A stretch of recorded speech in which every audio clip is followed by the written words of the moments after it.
The issue of our talk is indeed anti-Semitism and Nazi racial ideology. Is this thing working okay? Okay.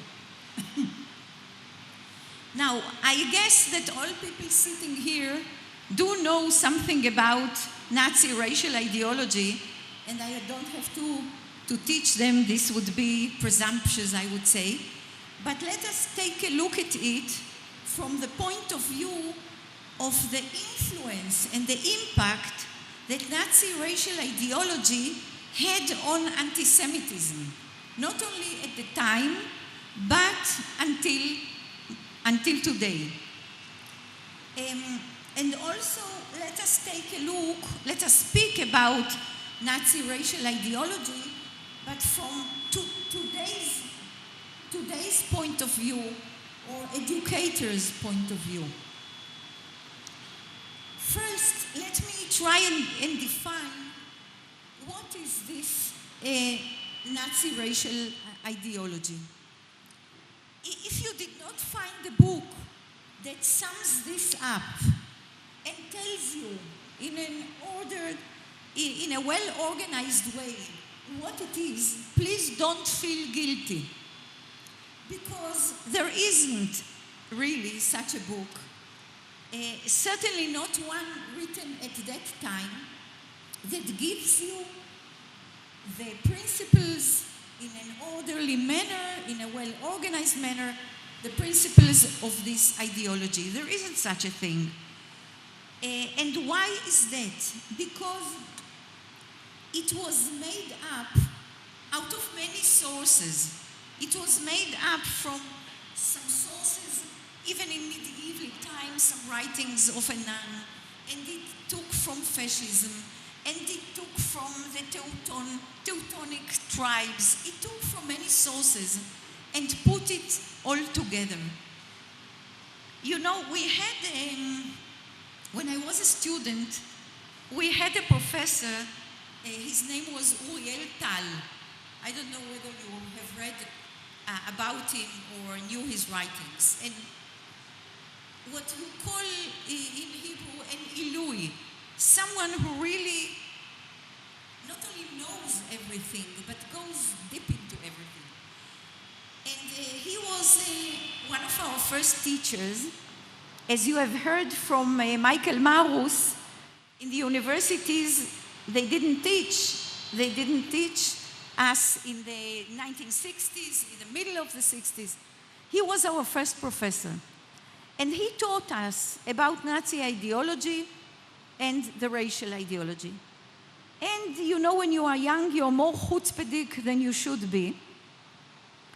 And I asked him, are you sure that all these Nazi SS, laymen, even officers, are you sure they understood what they were taught? Are you sure they knew all these sources? They went back into medieval ages and then the Teutonic tribes and etc., etc. Did they really understood the meaning? He was quite sure they did, and gave us as a proof a look at the files of these officers, files that you can find today in archives in Germany. They studied and they had examinations, and they passed the examinations, which means that they knew and understood. No, Meile, I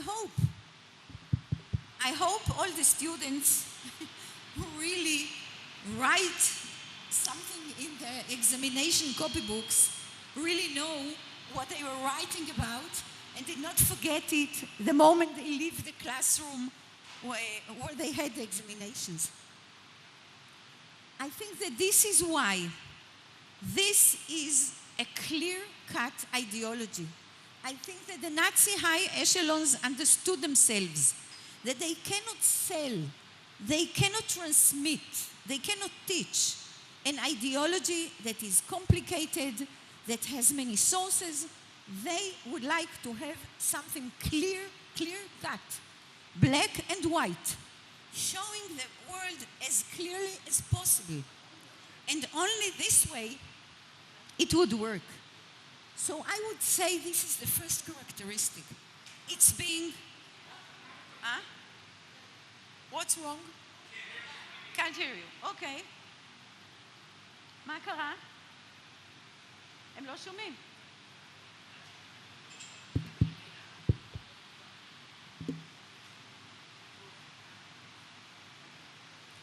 Okay, how about it now? Better. So this is its first characteristic. No, זה לא עובד. זה נורא, גם רעש, גם זה.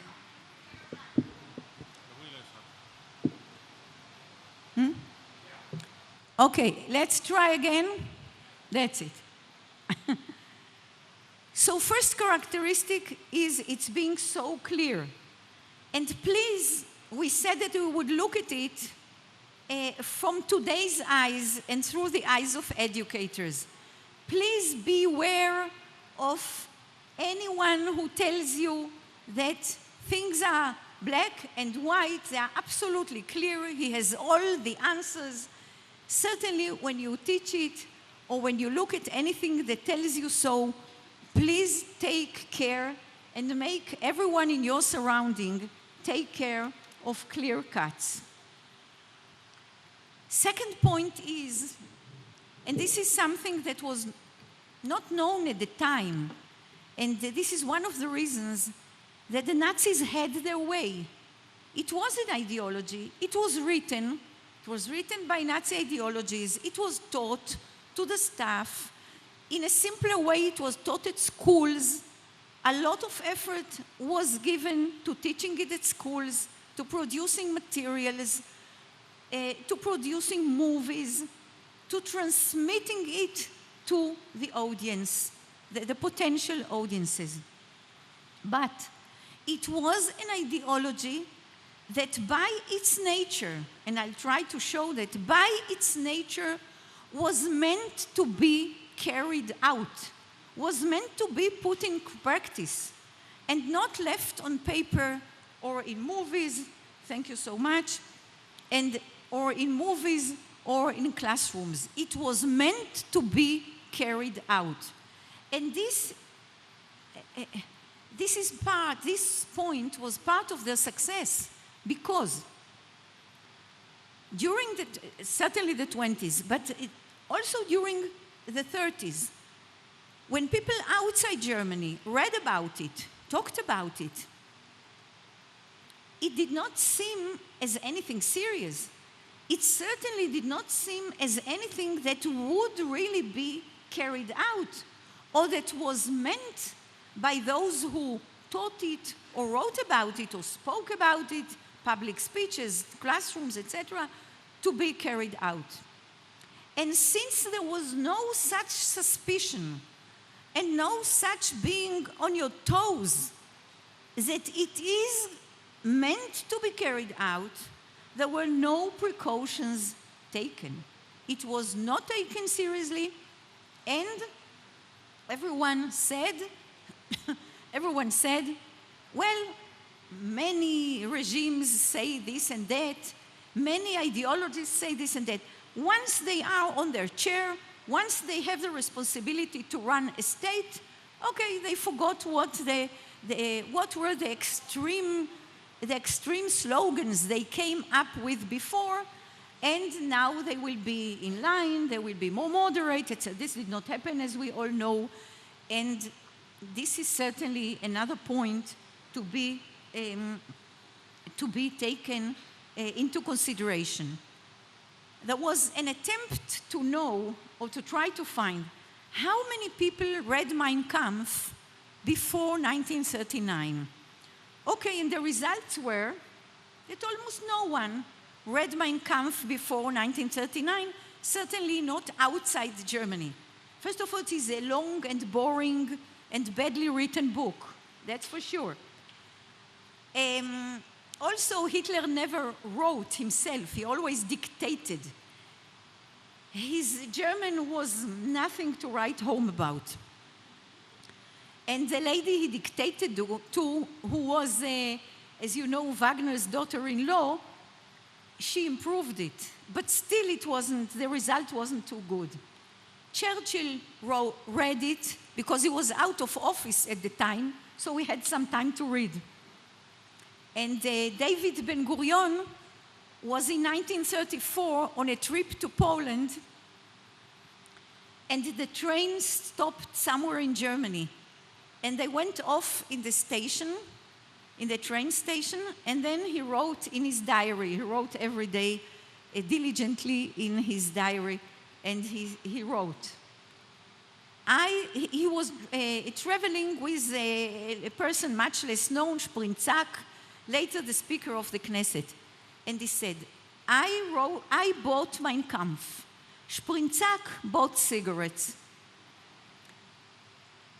It was nothing, it wasn't a must reading. It was presented in Germany as a must reading. But to say that there was some extensive reading before and some attempt to understand it outside Germany before, that would be absolutely a non-true. Now, what are the basic assumptions of this ideology that later led to the attitude toward Jews and have bearing until today? First of all, no doubt, the basic assumption that had this impact is that the Nazi racial ideology stems out or comes out of the principle of the inequality of men, that men are not equal. And once we take this starting point, this cornerstone of Nazi ideology and racial ideology, I think we can easily follow the continuation, not easily emotionally or analytically, but we can understand it a bit better once we take this cornerstone and we go on. Because the race theory did not start with them. Neither did anti-Semitism. It was all there before. Anti-Semitism was there before for centuries. The church, the teachings of the church, 19th century political anti-Semitism, the protocols of the Elders of Zion, it was all there.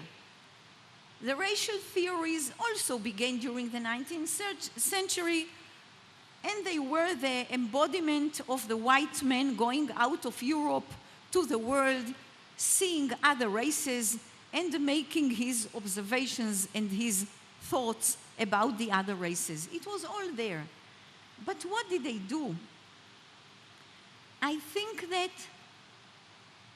we could best characterize and define what they did is by saying that they took whatever was there before, and they did not invent the beginnings, but pushed it into, again, a clear-cut black and white extreme, taking off along the way the values, taking off values that used to be in a Western European society. There were, in the 19th century, already a lot of writings about how the white race deteriorates. And there were writings that cried and shried Gewalt. The white race is deteriorating. And then came Chamberlain, another son-in-law of Wagner, and Wagner himself and others who said, it is deteriorating, but we, the Aryans, who are the creators of culture, the supreme race, we will win. But they did not say how it will win. There was a lot of comparisons among races, among groups of people, but but inside the comparison, there was still an attempt to have some value in the comparison and say, okay, these contributed that and the others contributed something else. There wasn't still the attempt to put them one below the other. Then came the Nazis and said, it is deteriorating, we are the upper race and we will win. This was said before. But now we will show you the way. We will show you how they would win, how we will win, how the super race will win. So they took the racial theory before that had nuances and had comparisons and had some values in seeing the contribution of other races and other people, other groups of people, and made it, I would say, brutal, clear-cut, bad and evil, and created a new extreme picture in which the Jews were supposed to be an under race, an Untermensch, and under race, and the whole picture was made in a way that left no room for them. In indeed a way that has an impact until today, to which we will come again later. First of all, if the cornerstone is the inequality of men, they said there is no equality. Look at nature, look at the animals, look at the plants. There is a constant struggle in the world of nature. Those who have the qualities that fits them, that enable them to survive, the survival of those fitting, okay, they survive. Those who do not have, do not survive.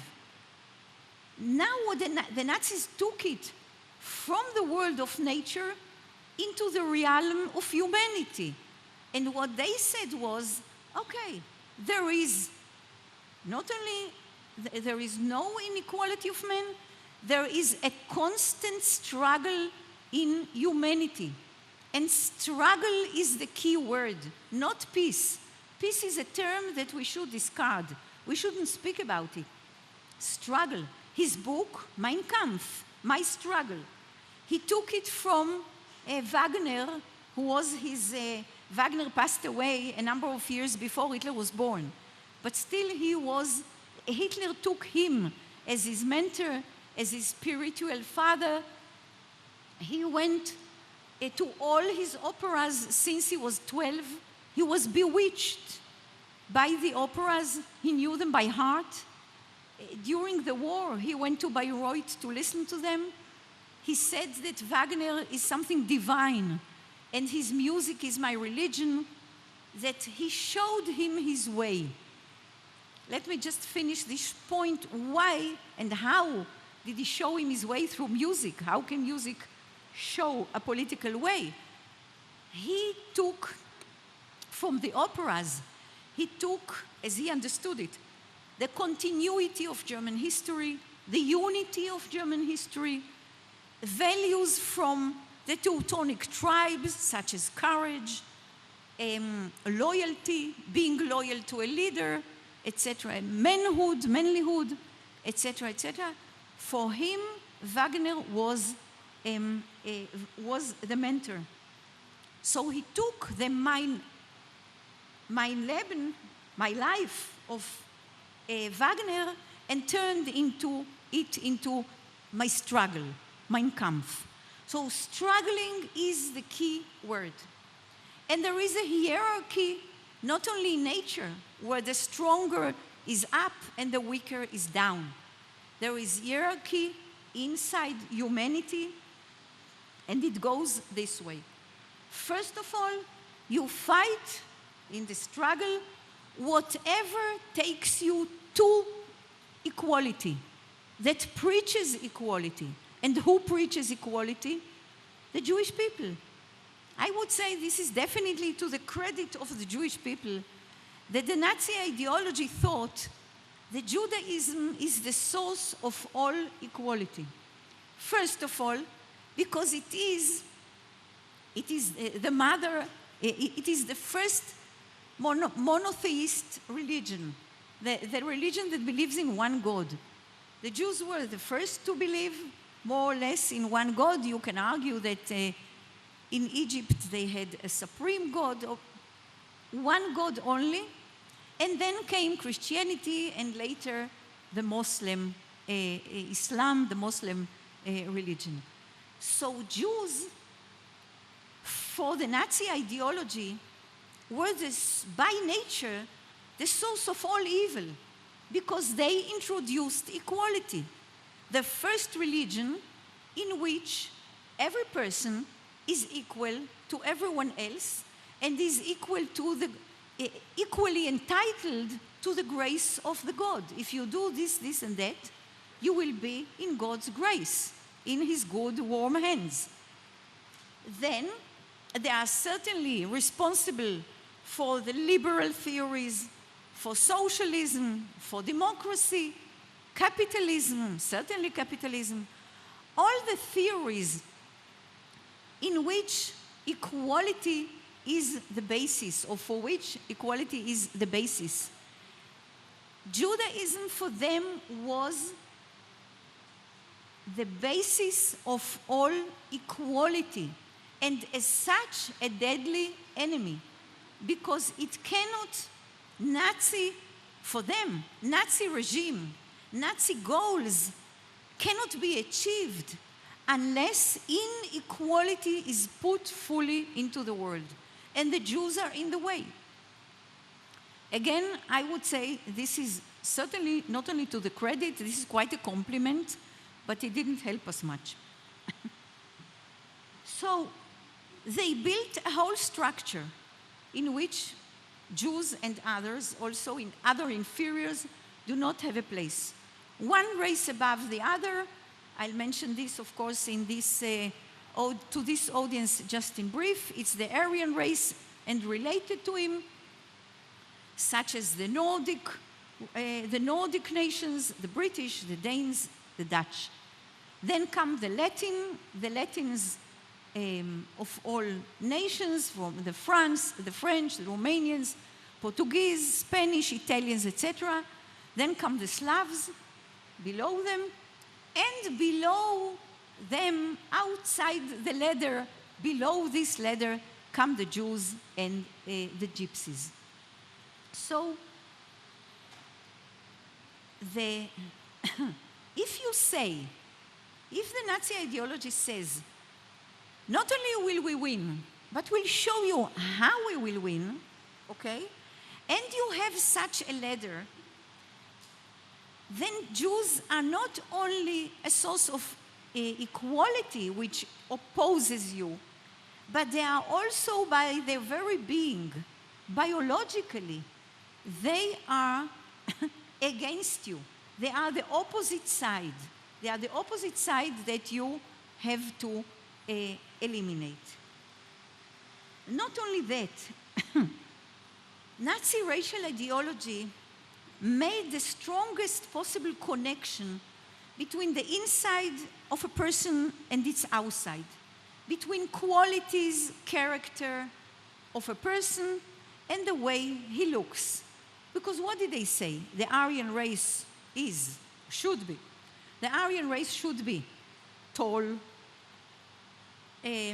stand straight, has a straight nose, a big forehead, be blonde, blue eyes.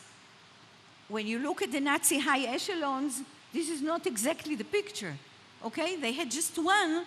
They had Reinhard Heydrich to be the poster, to be someone that you show, okay, this is our goal. The others, okay, they had to give some explanation why the others did not look that way. And the explanation given most often was that what happened to them was they are the superior race, no doubt, but this superior race had married others, and especially the Jews living among them, and so the race has deteriorated. It deteriorated in a way that made them look not as they should have. They should not have looked as they looked this time, or at that time in the 1920s and the 1930s, they should look like Reinhard Heydrich. Now, when you do combine the inside and the outside, you have an ideology that determines a person to a certain race, and no education and no environment can change it. Because what do they say? You are born to a race, you look in a certain way, and your qualities and your characteristics and your inside goes hand in hand with that look. And therefore, those who look Aryan are also right, righteous, behave correctly, know what they do, they are loyal, they are brave, the men are manly, the women are womanly, if I can still say so, etc., etc. There is a certain order that combines the inside and the outside. And therefore, they had to, if you follow the logic, they had to depict the Jews as black, walking this way, with an evil smile, etc., etc., etc. And you had lots of material continuing from the Middle Ages that depicted Jews that way. You had to, because if you combine the inside and the outside, this is how they should look. And if this is the way they look, you certainly cannot accept them, and you certainly make again this strong contradiction between the Aryan and the blonde and the Jews. Okay. Now, this, I think, also gives a certain clue for the question that we always torment ourselves with.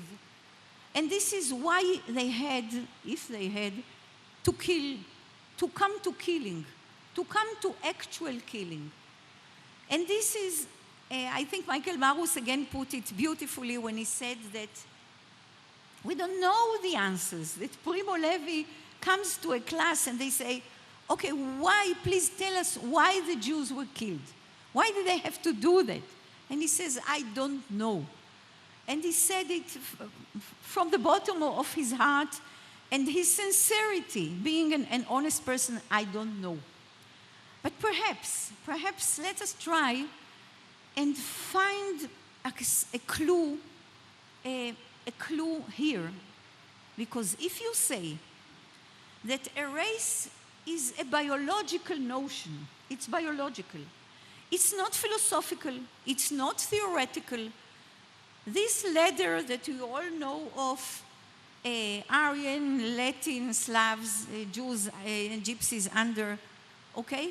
If it's not a theory, but a reality that they looked at as part of reality, and they saw it as a biological reality, biological entities. They saw the blood that streams in the veins of people. They saw it as a reality that carries the qualities that makes a person. If you look at it this way, yeah, then you have to give a biological, physical solution. If you look at it philosophically as a metaphor, okay, you can certainly burn some Talmuds and Bibles. You can burn some synagogues. I hate to say that, of course, but you can do a few symbolic acts and have the problem solved. But if you look at it as a biological problem, if you really are convinced that you are a race that carries in its genes, in its blood, the good and righteous qualities, and you are supposed to rule the world and have all its goods, and the others are only in the way, then you have to take seriously those who are your opposite and who biologically, physically are the opposite. And therefore the solution for them, following this line of inequality, of a racial ladder, of biological racial theory, for them finding the physical biological solution was the logical solution and the logical way, and for them there was no other way. Now, how do you convince people to follow you? And again, please look at it as educators. Okay, we looked at the picture at the main basics and tenets of Nazi racial ideology, but you knew it all before you came here. Let's look at it from at the eyes or through the eyes of educators. They built this racial ideology. Now it's the Nazi high echelons, the Nazi ideologists, Nazi educators with the quotation marks, of course. This is not an education, it's the opposite of education. How do you sell it to your audience? How do you convince people that this is reality and that you need such a solution? Because if the solution leads you to a physical, biological solution, you actually say, kill them, take them out of the way. The world that we want to build cannot tolerate them. They will always be in the way. They will always be our opposite. Now, what do you do in order to win people over? I would say, I hope you agree with me, that with all that we have seen in this world, and indeed those who study the Holocaust, I hope you agree again, once we do that for many years, we do have the feeling that we have seen it all evil, all possible evil. But still, I think that you can win people over to follow you, even to follow an ideology and a solution that are obviously evil and opposite to everything that you know. Even if you do that, you have to use some good goal.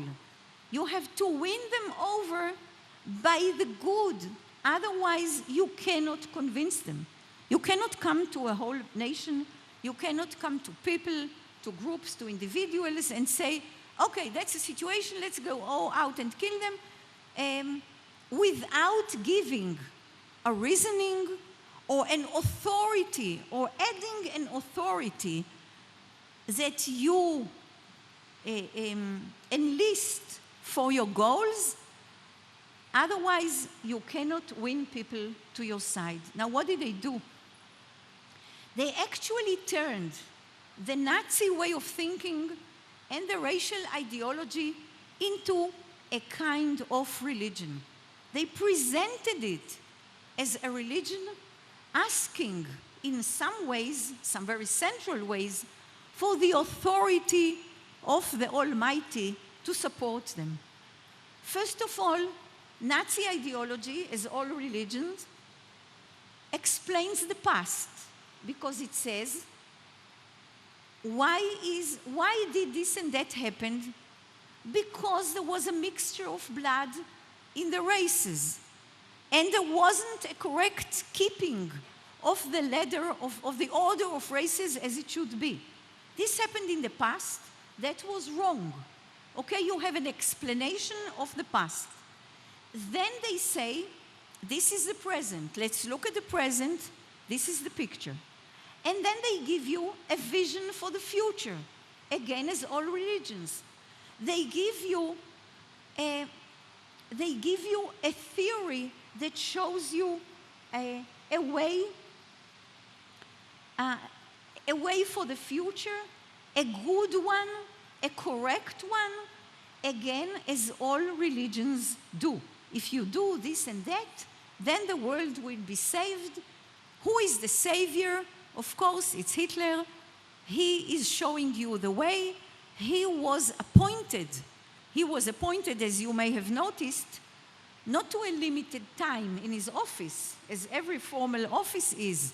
He was appointed to a limitless a period of time because he shows you the way.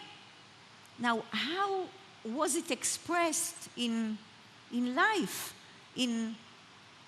First of all, it was expressed by the oath taken by sectors in the German society, one by one, a personal oath to Hitler. The judges, the teachers, certainly the SS and the army, all had to have an oath to swear allegiance to him, personally. But the wording of the oath says, I swear, and my witness is God Almighty. I swear to be loyal to Hitler, the Führer, the leader of the party, of the nation, etc., etc., etc., and I'm ready to give and to be ready to give my life, sacrifice my life for this, for his goals. In any other country, you don't swear alliance to a person. You do to the laws of the country, you do to the constitution. אני נשבע להיות נאמן למדינת ישראל ולחוקיה. Okay, this is what you do. You have the Bible, and you say, you put your hand and you say, אני נשבע להיות נאמן למדינת ישראל ולחוקיה. I swear to be loyal to the state of Israel and its laws. You never do that to a person. Now, when the personal oath takes God, puts God into the definition, puts God in the formula, this gives it authority, divine authority. Then it is regarded as something divine that you can follow, that you can agree with. Because despite all these attempts to be pagans, to go to the nature and to worship nature, etc., basically these were Christians. And you had to speak to them as Christians. And you had to give them something that would speak to them as Christians. Another example, they called it the Third Reich. Why the Third Reich? You had already, because this is the third time that God, according to this theory, that God has an agreement with them, with a people. The first was the Old Testament and the Jews. Then there was the New Testament and the Christians. And now they said, this is the Third Reich, and the third time that God has an agreement with a people.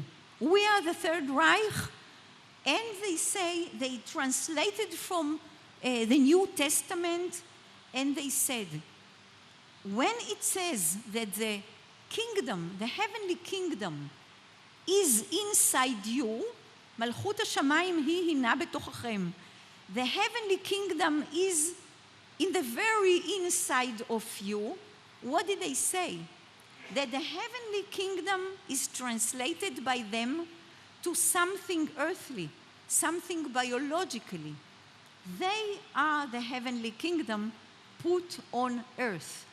It is physical, it's real, it's biologic, it's what you live in. It's not just religion and metaphysics. And the Third Reich is a third time in which God appears and makes an agreement. It's all over. And by this or through this was the attempt to win over the people so that they believe this is correct, this is a true picture, and if this is a true picture, then you can follow it. It's a right one. It leads you to the correct direction. And then people could follow it. You all know the book by Hermann Rauschening, Speaking with Hitler, Conversations with Hitler. It was translated all over to most languages. It is in Spanish too, Hitler me dijo. It's in Hebrew, Conversations with Hitler.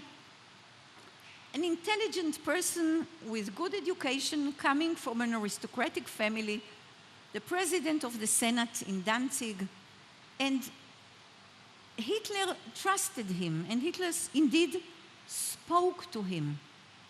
And in one of the paragraphs in this book, he says,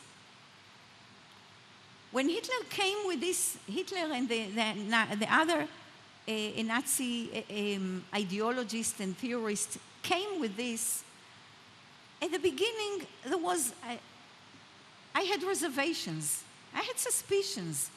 What's this all mumbo jumbo about race and higher and upper and lower, etc., etc. And then he says, with time, we realized it. He personally never followed Hitler. He left Germany and fled to the United States, where he continued writing and warning against him.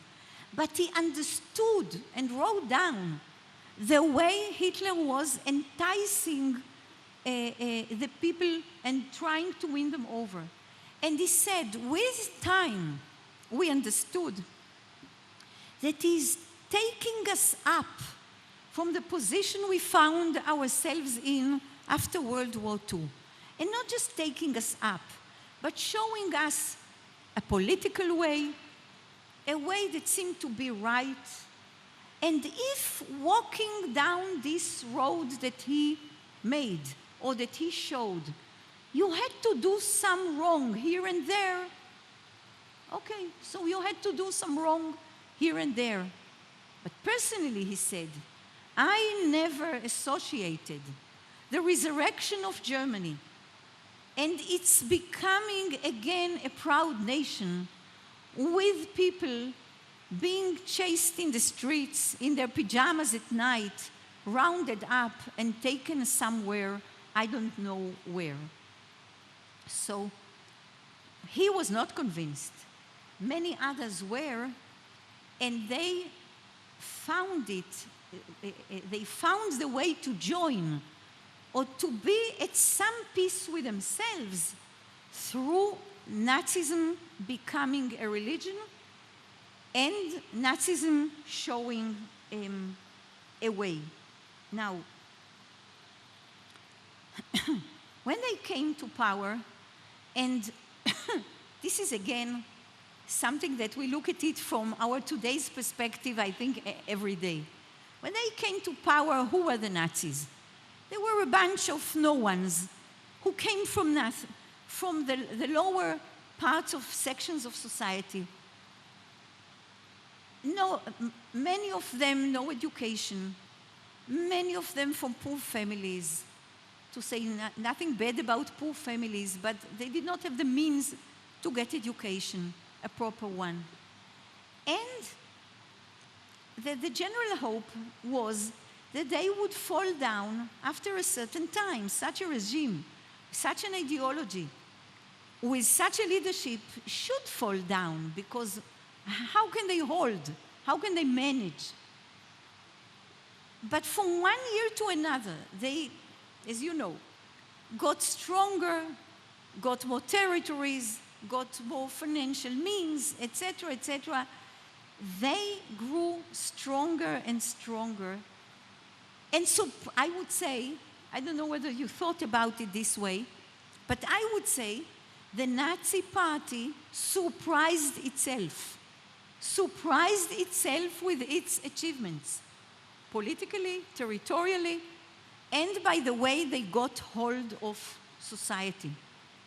And once you do have this power, and once you have the power over society and you have the means, then you can carry out your fantasy. You can do what you planned and you can carry out in real reality. Now, from here on, there are two lines that I'm sure you all know of, and I would state them very shortly and come to the question of the impact of all this on anti-Semitism today. The two lines of putting this theory into practice were, on the one hand, to have more and more of this upper race, either by more children being born to the Aryan families, or the Lebensbaum project, more Aryan children being born to mothers who were put into farms and SS men were coming there. In many ways, trying to foster the birth rate and the education of the Aryan race. On the other hand, all kinds of means in order to take the non-Aryans, and especially those that you see as your opposite, the contradiction to all that you preach, to take them out of the way. It was, how would I put it? It was a basic mistake that was paid off so dearly, not to see, first of all, and how could one see, that this is going to be carried out, and the second one, that they were going from one victory to another until the end of 1942, the battle in North Africa, and Stalingrad, the beginning of 1943, and not holding them, not stopping them on the way. Now, war was over.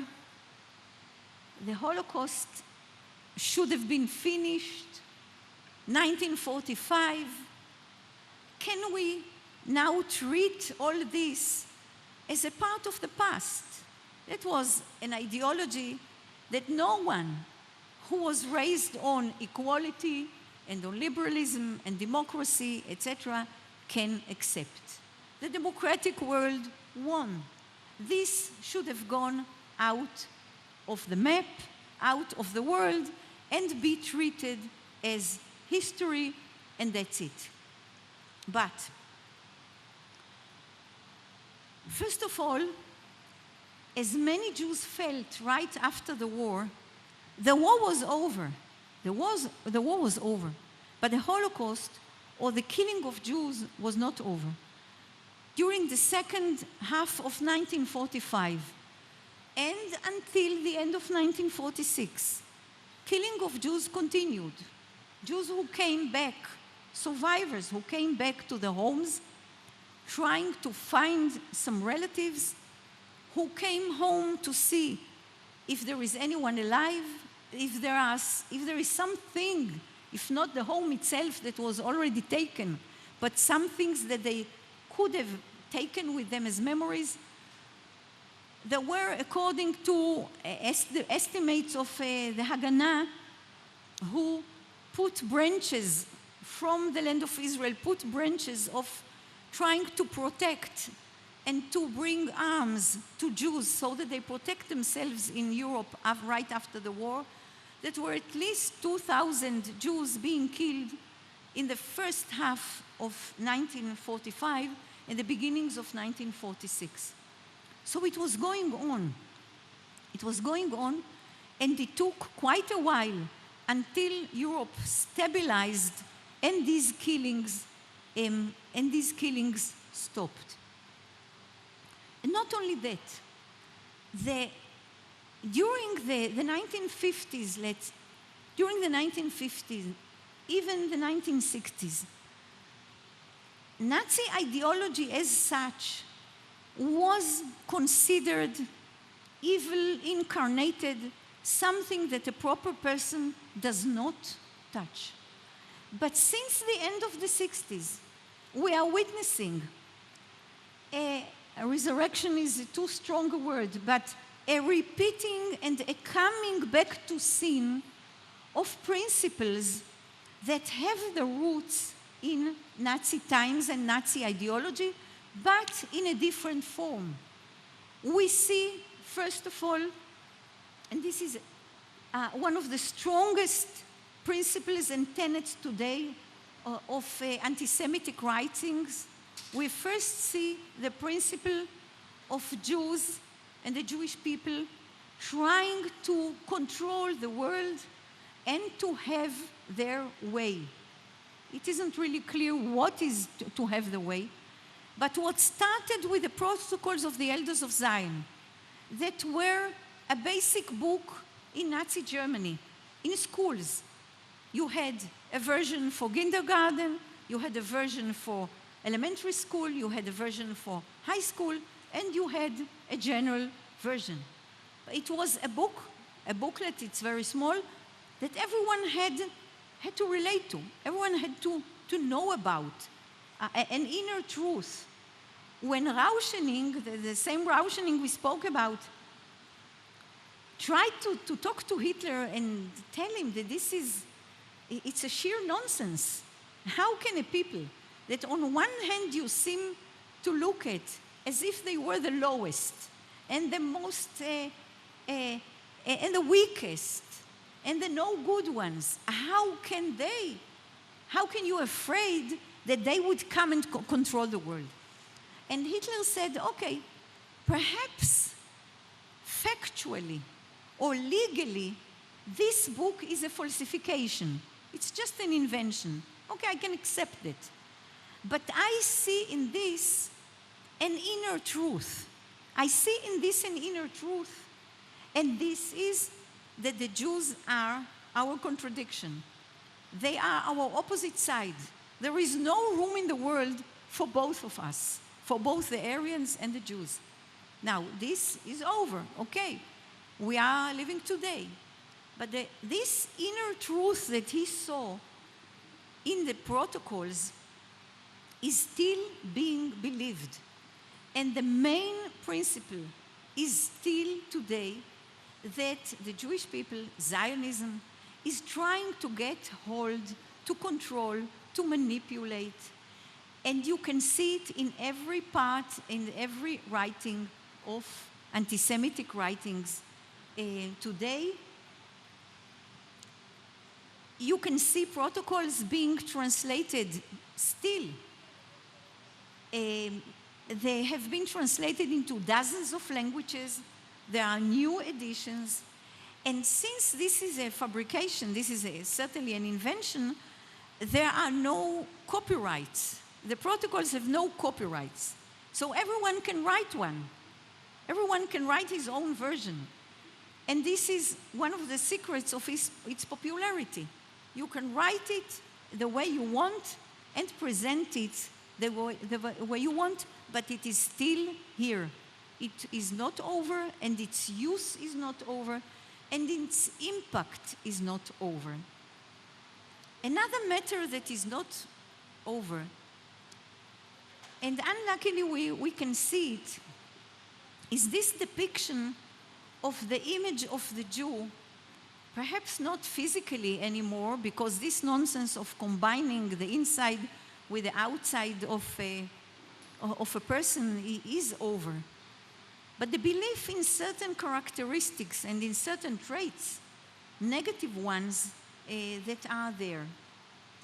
I want to tell you in parentheses that since I started studying these issues, I couldn't see anymore a slogan that is put in Israeli schools, and I think it's all over, not just in Israel. When you go to the gymnastics hall, there is a slogan on the wall that says, a healthy soul in a healthy body. נפש בריאה בגוף בריא. A healthy soul in a healthy body. We can have a wonderfully healthy soul in a very unhealthy body. That's for sure. And we can have a very unhealthy soul in very healthy bodies. It's this combination is really one that I believe should be put out of the way as much as we can.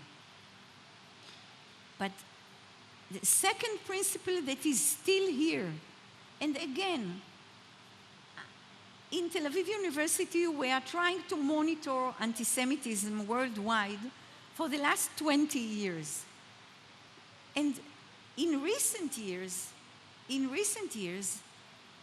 this principle of the image, an image of a person and a group, a collective, that have negative traits, I think is becoming stronger. It's becoming stronger. It's recently related to the state of Israel because it's a Jewish one, and if it's a Jewish one, it must have the same characteristics.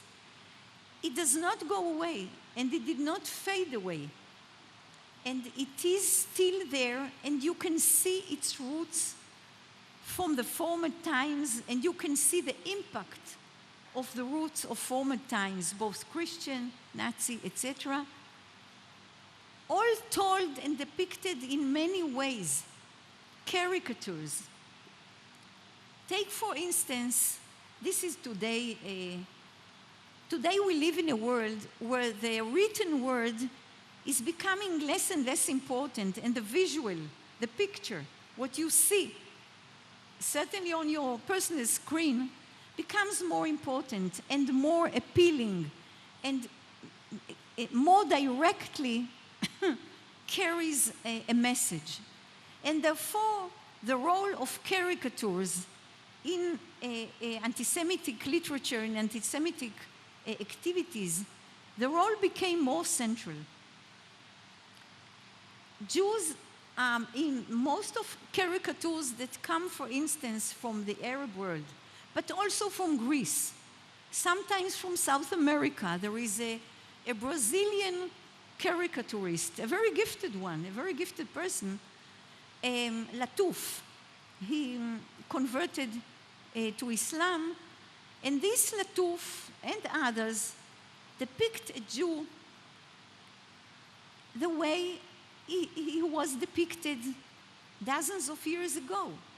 He is again black, he has a beard, he has an evil smile, he's bloodthirsty, there is a lot of blood in these caricatures, there is cruelty. It's of this as if time did not pass, and the caricatures carry the same message. So, I would like to stop here by quoting a certain quotation that I don't think, a certain quotation from Hitler that I don't think has been paid enough attention to. And then you could ask, of course, any question you would like to, and we can have some a discussion of these issues. I would like to end by saying that he once was asked to sum up, what do you think about the Jewish people? What do you think would happen if, God forbid, God was always in the picture, if, God forbid, Germany would not win? What would happen? Of course, this was asked in a very indirect way, because you couldn't ask Hitler, what would you think if Germany would not win? This was not a question. Germany should have won, and you couldn't come to him to ask such a question, but it was conveyed to him. And he said the following. He said, if the Jew wins, then his crown, the crown that he would wear would be the destruction of humanity. His reward would be the destruction of humanity, all humanity. And listen to this phrase, and the globe, the earth would float in space, and the space will have no substance, no ether. Seems to you a crazy phrase? You're right. Okay, I'll say that again. His crown would be a victory over humanity and the destruction of humanity. And the globe, the earth, would float in the etherless space, which means a metaphysical, apocalyptic, total view of destruction. We live today in a day when you can study so much about the past, you can know so much about it. When the visual images are brought to you once and again, that you cannot say that all this was put aside. It is put aside. Victory over them is there.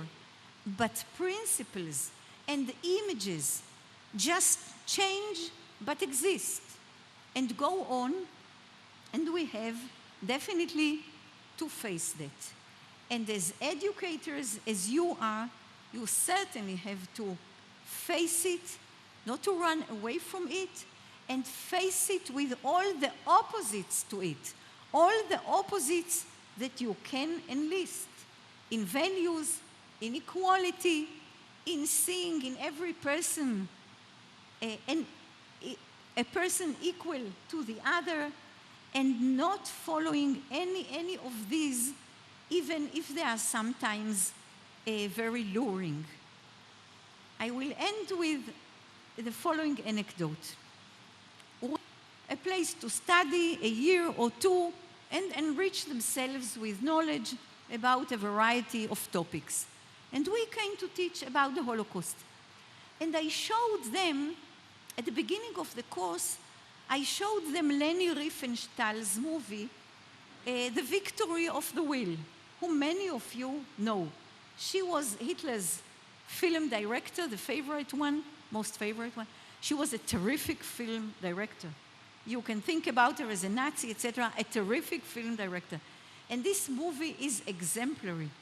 It shows, she filmed the Nazi party conferences, gatherings in Nuremberg, showing them marching, hundreds of thousands, with the flags, at night with the torches, the drums beaming. It elevates you. She showed them marching under the bridges of the old city of Nuremberg, thus showing again the connection that Hitler took from Wagner, continuity from the past into the future. It's a terrific movie, no doubt about it. And I showed it to them, and we analyzed it. Came Uriel Tal and said, you should not have done that. You should not have shown them the movie. I said, why? Gewalt. This is a basic movie that you show everyone. Everyone has to watch it, has to see and analyze. And he said, no.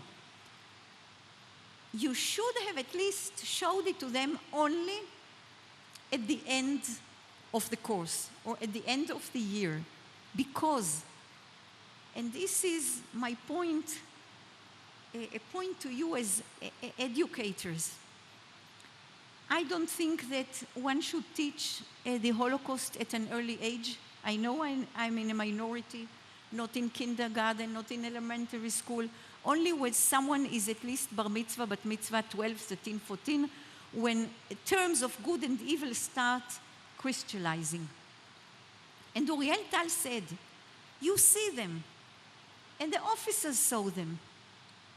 They are well-dressed, they are well-fed, they look fine, they conquer the world, they go from one victory to another.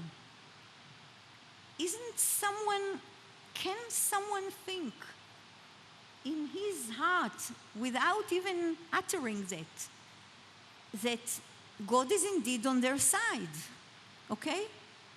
When you see the Jews in the movies, they are thin and they are starving and God left them. You have to have strong values.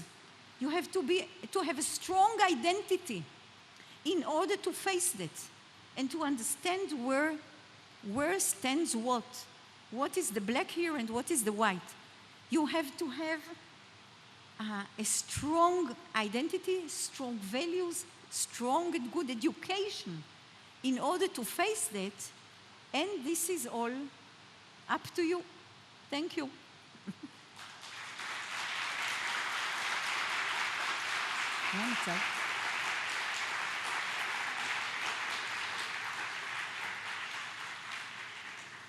Where is the chairperson? We have a quarter? Sorry? Okay, there are 50 minutes for questions. Please. I think you should come over here.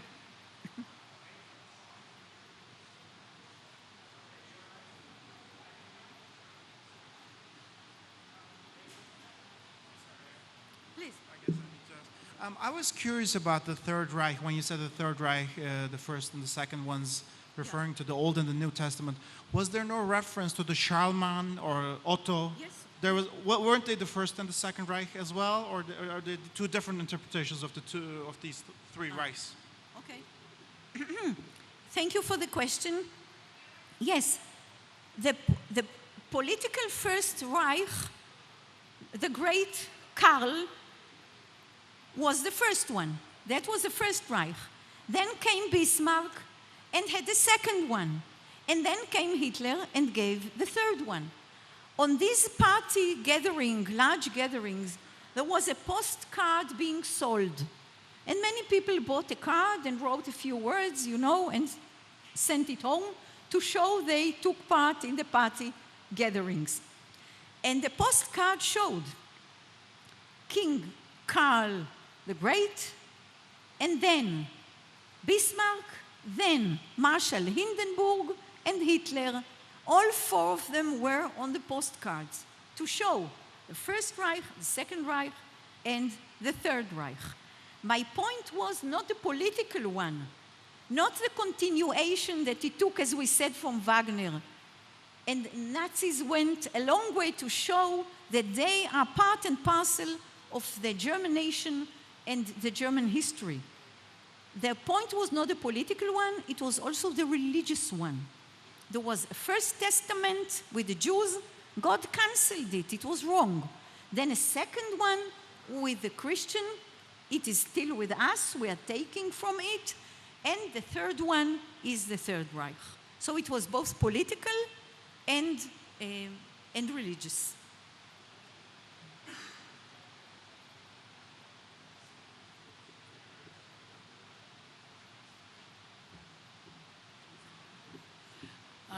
My name is Cangül Ilyazi and I come from Kosovo. I would like to ask you something about anti-Semitism today, and please concentrate in the area of Balkans. What is your opinion about the anti-Semitism today in Balkans? I mean, as much as your knowledge extends maybe even to, not over Balkans, just Balkans. I don't want to you to extend your opinion about anti-Semitism to like Europe or elsewhere. Please concentrate just in Balkans, if you. Thank you. I'm not sure I can give a full answer because the Balkans are composed of many countries, of a number of countries. I would say that in Greece, today there is a level of anti-Semitism. I'm not sure you are interested in Greece, but there is a level of anti-Semitism and a very interesting phenomenon. We were speaking about caricatures before. You know what's the most popular caricature today in Greece? We all know the problem with the euro and the economy in Greece. The most popular one, and this is really interesting, shows Greek people dressed in the stripes of prisoners with the yellow stars, and they are all bent and working under, how do you say short? The whip. Thank you. Under the whip of the Germans. As if now Greece is a concentration camp. The Greeks are working and starving like the Jews and are under the whip and the boot of the Germans. this certainly is not anti-Semitism, it's just a comparison of the situation. There is anti-Semitism there being brought into the question of the financial crisis. And this is a point I did not touch, because it's a point that does not come from the Nazi racial ideology, which was the topic I was asked to talk about with you. But certainly, with the financial crisis, less in the United States, but more so in Europe, and more so in Eastern Europe and the Balkans, there is a notion of the global economy being responsible for the world financial crisis since the summer of 2008. Because what is being said, and they don't argue with facts, even if it's not factual, what is being said is that global economy is pushed by Jewish world bankers, big companies, globalization of economy that puts the small man in the streets into trouble, that ruling is an important, as we said, an important principle, and it is this is what is pushing the United States into leading global economy, and therefore many Jews are responsible, okay? The Madoff affair in the United States did not help much to argue with this concept, and this is the main theme. I would say in the Balkans today, the financial one is the main theme. Okay.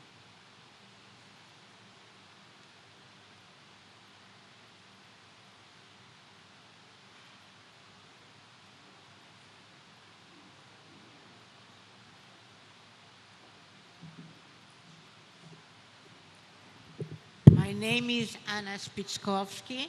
I came from Brazil. I would to ask you, what do you know about the anti-Semitism in South America and the neo-Nazis movement there? I think in Argentina it's more than in Brazil, but we heard that is there. I definitely like the way she said Brazil. Yeah. Well, another theme, the theme that is most prevalent in South America, there is part of it on the left and one on the right. Indeed, you have more of it in Argentina because you had Nazis who, after World War II, fled to Argentina. They formed some communities. There is in Chile even one community called Colonia Dignidad, into which no one enters, even not the police. It's German territory. It's German territory. German language is taught in the schools of this. It's not a big community, but it's German ruled.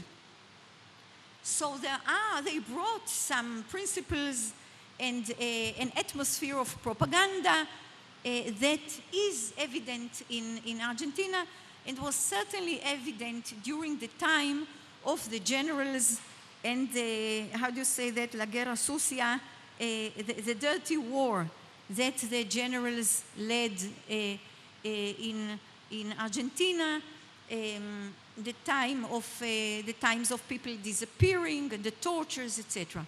So it is evident, but I would say that this we know, more or less we're acquainted with. A theme that is stronger in Latin American countries is one that comes from the left. That comes from the left, and I would say that coming from the left, all anti-Semitic propaganda that comes from the left is more insulting because Jews were always on the left and began leftist movements and considered themselves identical and identified with values of the left.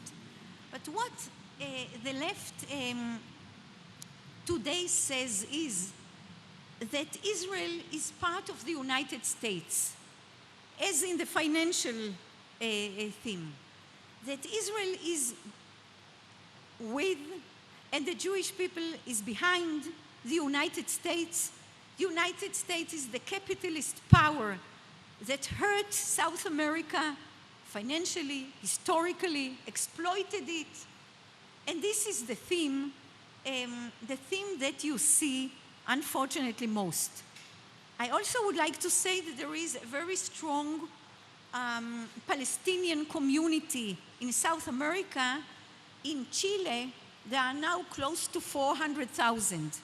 400,000 in Chile are the third largest Palestinian community outside Israel and Jordan, okay, is in Chile. And they also have quite an effect. And if the lady is from Brazil, I'm sure she went to see the Iguazu Falls. And on the way from Argentina to Brazil, you have what is called the Triangle of Terror, Argentina, Brazil, and Paraguay, where if German is being spoken in Colonia Dignidad in Chile, there you have Arabic, you have a territory with the Arab language ruling. It's called the Triangle of Terror, from which a lot of terrorism came out. And the theme is more political. But the left in South America, as I said, mainly sees Israel and the Jewish people as allies of the United States that hurt them. Okay.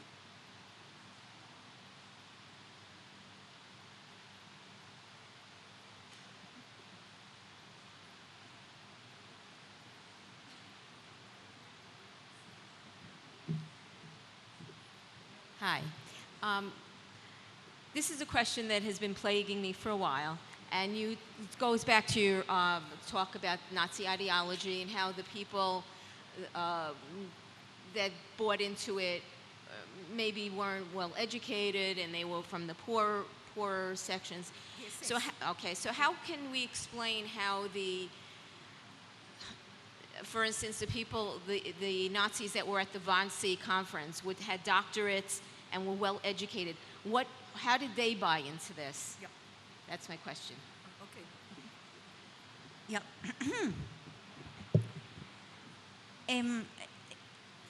Indeed, when you look at the Wannsee conference, and not only on the Wannsee conference, you look at all the medical system that treated not just the Jews, and found ways in order to have a higher birth rate of the Aryan race and to do away with the others.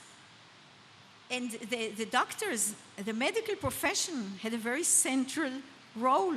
How could they, who were educated and educated to help him, how could they join?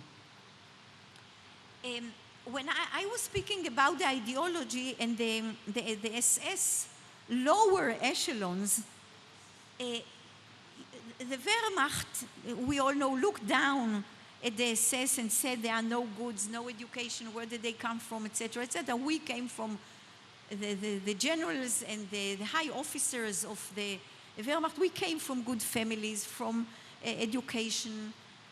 We were brought up properly, etc., etc. So this is where the notion of this contradiction came in. But your point is well taken. I have to say, I think so, that when it came to more educated people and people with academic titles who took part in the Nazi party, perhaps some of them, you cannot know, you can never know what's inside, what's the belief that leads a person. Some of them did believe this was the right way or the right regime to follow and went along with it. But you also have to take into consideration that these were exactly the people with the titles and with professions who looked for budgets, who looked for support, who wanted more laboratories, who wanted to be acknowledged. There were never such budgets in Germany ever for a person who wanted to do experiments, who wanted to advance himself in physics. And if he said that, you know, they said that Einstein physics was a Jewish one, and there is another one of Professor Leonard, a certain German Professor Leonard, who established a German physics. They got conditions, budgets, recognition, and it was tempting. It was tempting. And they went along with it. And so you had the ideology, the conditions, and the temptations, and the social pressure. The social pressure, the larger part of society said, it's okay. It's okay. And this is the most difficult, we have to admit that. The most difficult thing for a person is to be in a minority or to be an individual who goes against the line, okay? And to say, I'm against what other people are thinking. I don't care if I'm in a minority. It's so difficult that the very few do that or find themselves there. So it's part of the answer. I know it's part of the answer, but this is it.